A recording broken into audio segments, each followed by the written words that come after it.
थोड़ी सी भी घड़ी अलग हो गई। ये अस्थिर मैडम एक बार पूछे ना, ये थोड़ा सा अंदर चेक करवा दी, इसलिए बेटा ड्रेस नंबर 4 पहले बैग रखो, पहले सब चीज रखो। जितने भी परीक्षार्थी ध्यान देंगे, आपको केवल आपका प्रवेश पत्र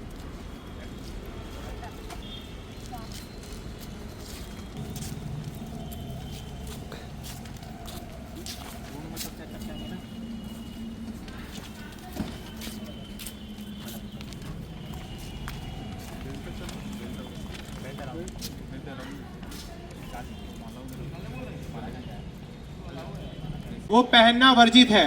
तो मैम पहले आप जाके वो करवाइए, वो फ्रिस्किंग कराइए। जितने भी महिला अभ्यर्थी हैं पहले वहां जाके वो फ्रिस्किंग करवाएंगे, और पुरुष अभ्यर्थी इस तरीके से।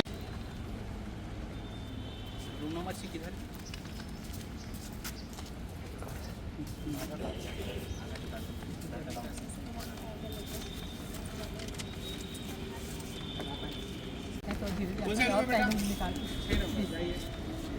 ऊपर ही जाना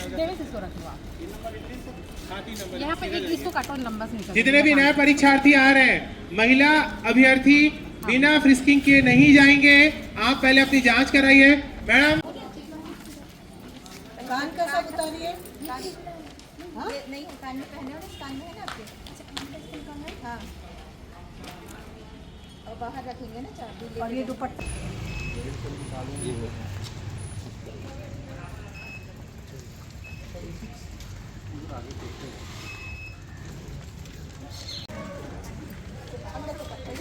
जो नियम कहते लगे उसको हटा दीजिए। चाबी हो तो चाबी वहाँ रखी जाएगी। घड़ी पहना हो तो रख दीजिए, घड़ी। यहाँ पे कोई गाड़ी